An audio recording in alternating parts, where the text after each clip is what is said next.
तत्र गोमिथुनं राजा हन्यमानम् अनाथवत् दंडहस्तं च वृषलं ददृशे नृपलांछनम्।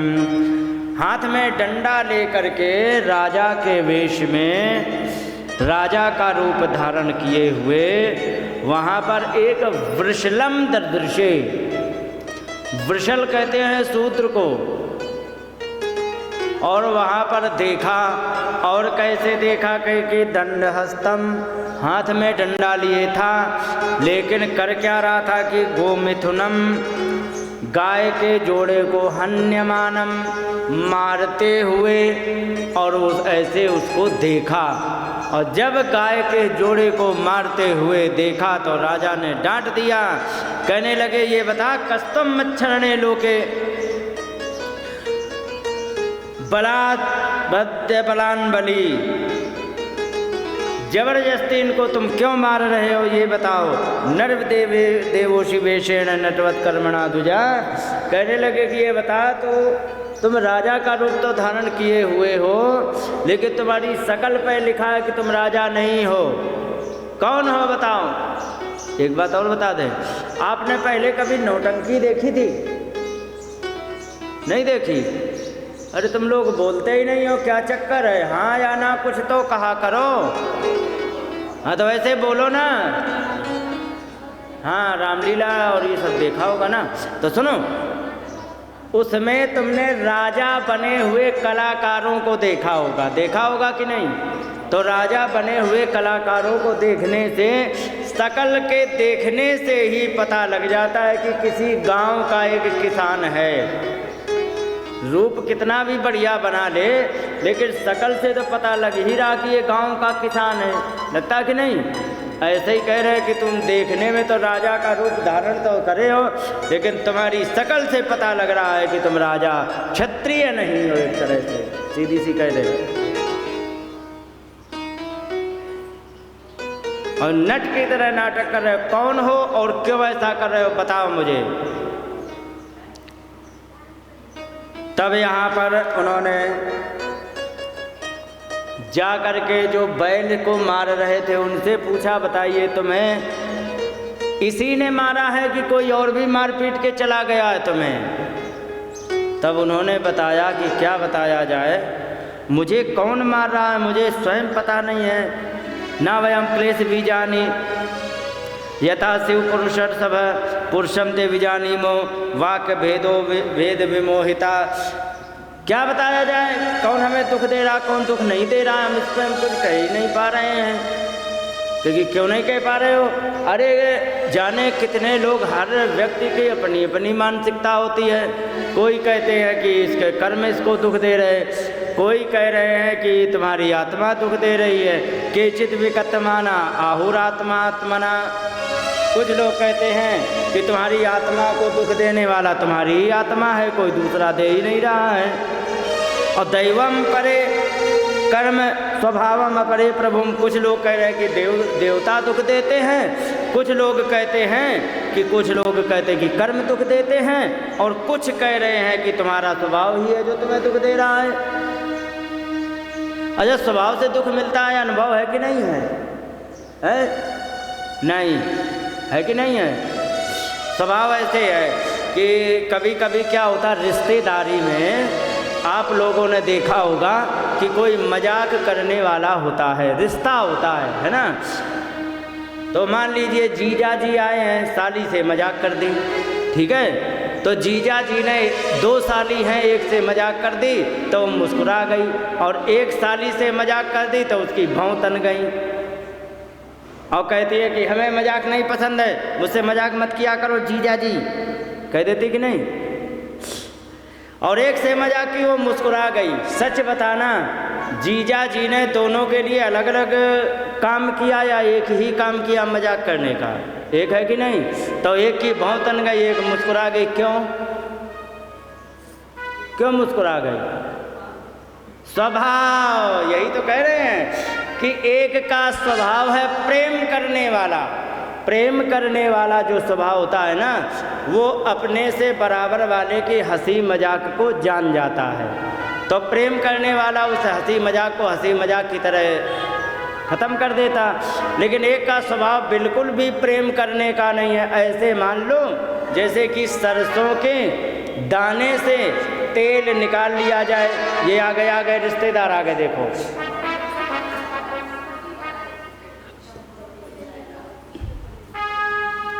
अगर जो सरसों के दाने से तेल निकाल लिया जाए तो फिर क्या बचता है, ये बताओ।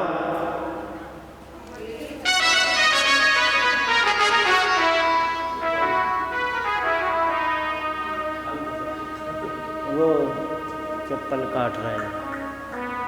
छोड़ गए। हाँ, बोलिए वृंदावन बिहारी लाल की जय। अच्छा एक बात बताओ, जैसे कि सरसों के दाने से तेल निकाल लिया जाए तो फिर क्या बच जाता है? खल होता है ना। और खल का मतलब क्या? जिसमें जरा भी तेल नहीं, जरा भी चिकनाई नहीं। तो ऐसे मनुष्य भी होते हैं, समझे? रूखे मनुष्य भी होते हैं जिनके अंदर प्रेम नहीं होता है। उनसे हंसी मजाक करो तो लाल पीले हो जाते हैं, अच्छे से पूछो तो लाल पीले हो जाते। और कुछ लोग होते हैं प्रेमी लोग जो ऐसा नहीं करते। तो इसी को कहते हैं, ये जो स्वभाव होता है ये भी दुख देता है हमें। हमारा चिड़चिड़ा स्वभाव होगा, हर जगह हम नेगेटिविटी देखेंगे, हर एक के अंदर बुराई देखेंगे। और जब हर एक के अंदर बुराई देखेंगे तो परिणाम ये होगा कि हर एक व्यक्ति हमसे बुरा हो जाएगा। मालूम है क्यों हो जाएगा? क्योंकि मैंने सबके अंदर नेगेटिविटी देखी है। तो नेगेटिविटी देखने के कारण हमारी सबसे प्रेम भाव बन नहीं पाएगा। जब प्रेम नहीं बनेगा तो बुराई तो पक्की है।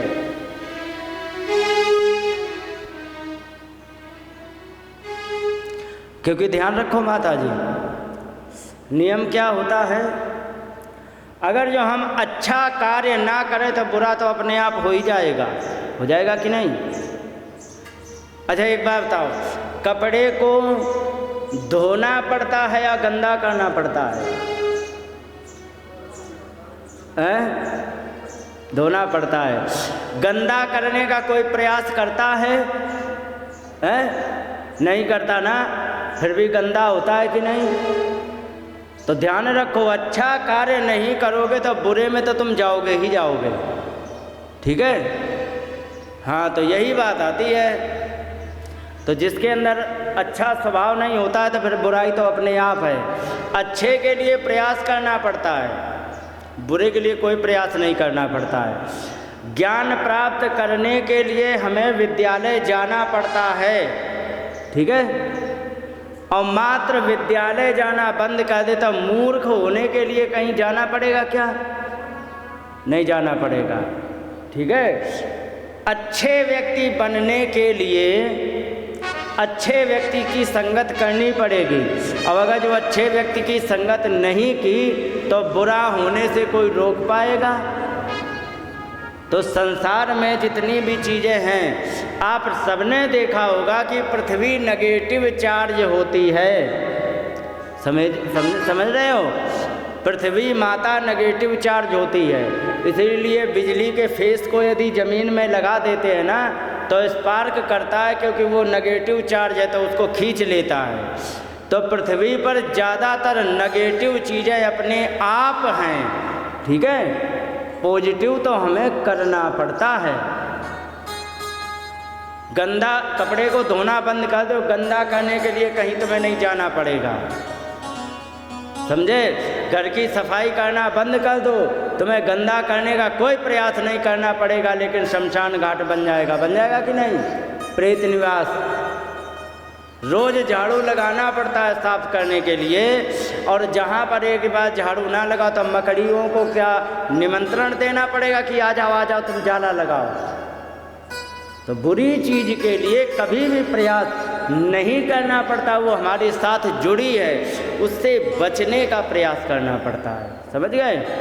तो स्वभाव अच्छा बनाना चाहिए। कुछ लोग कहते हैं कि दैवम परे, कुछ लोग कहते हैं कि हमें देवता दुख दे रहा है, कुछ लोग कहते हैं कि मेरा कर्म ही है मुझे दुख देने वाला। समझ में नहीं आता है मुझे कौन दुख दे रहा, जबकि डंडा मार रहा था उस शूद्र राजा का रूप धारण करके। और जब उन्होंने कहा कि मुझे दुख दे कौन रहा, हमें स्वयं पता नहीं, तब राजा परीक्षित जी पहचान गए कि ये कोई और नहीं, साक्षात धर्मराज हैं। और जब धर्मराज को पहचान लिया,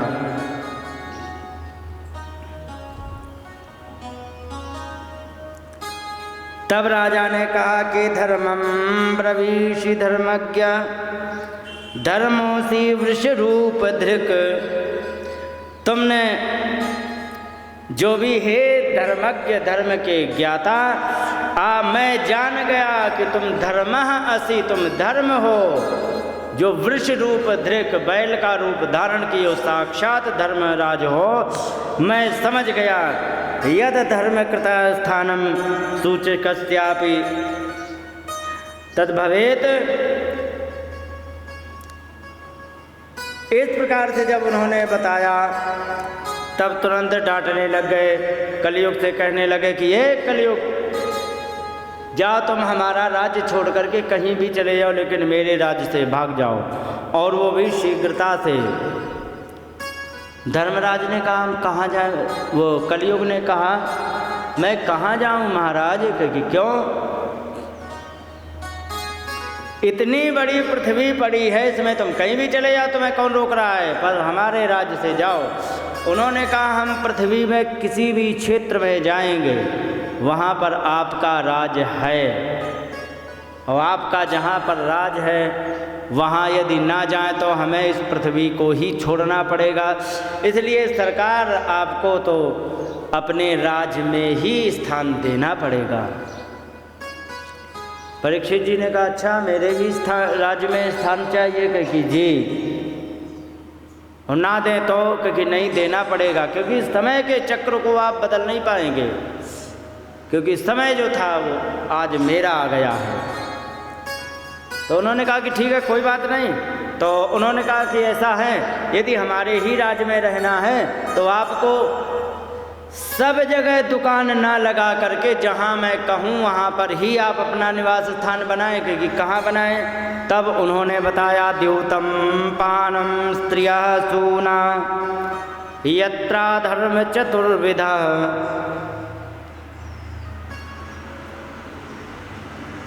सुनो, जहाँ के लिए स्थान दिए हैं ना, आप अपने अपने घर में देखना झांक के, क्या ये जो नाम मैं बता रहा हूँ ये कोने तुम्हारे घर में तो नहीं बने हैं, ठीक है, देखोगे नाम बताएं।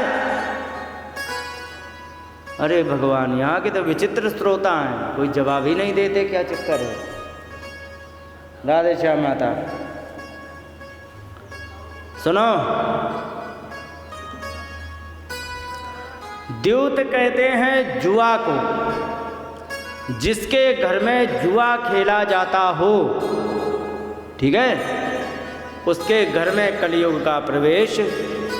कल वाली माता जी हो ना, हाँ लेट हो गई और फाइन लगेगा तुमसे, हाँ हाँ लेट हो गई हैं, फाइन लगेगा। द्यूत कहते हैं जुआ को, जिसके घर में जुआ खेला जाता है उसके घर में कलयुग का प्रवेश है। समझ गए?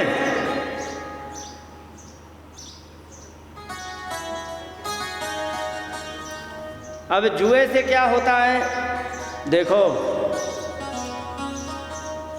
जब भी एक धन का एक नियम होता है, हमेशा याद रखना, धन का एक ये नियम होता है माता जी कि तुम्हारा धन जिस मार्ग से आएगा वो उसी मार्ग से निकल जाएगा, ध्यान रखना, ठीक है। हाँ, और जिसका धन, भैया जी थोड़ा जूम कर दो, जूम समझते हो, हाँ थोड़ा सा बड़ी कर दो। तो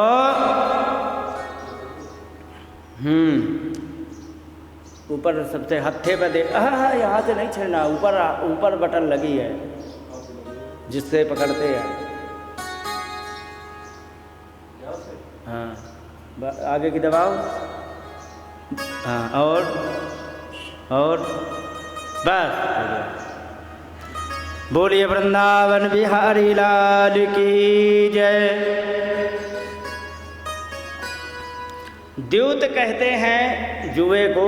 हाँ, मैं बता रहा था, धन का एक नियम होता है, जिस मार्ग से आएगा उसी मार्ग से निकल जाएगा। अगर जो तुमने बहुत ईमानदारी और मेहनत की कमाई से तुमने धन इकट्ठे किया है, ठीक है, तो वो तुम्हारा जब भी पैसा तुम्हारा खर्च होगा तो ऐसा दे के जाएगा कि हो सकता है तुम्हारे जीवन में काम आए, वो तो आए का तुम्हारे आगे की पीढ़ियों में काम आ जाए। और बेईमानी का धन देखने में बहुत ज़्यादा लगेगा, लेकिन मालूम है कैसा होता है?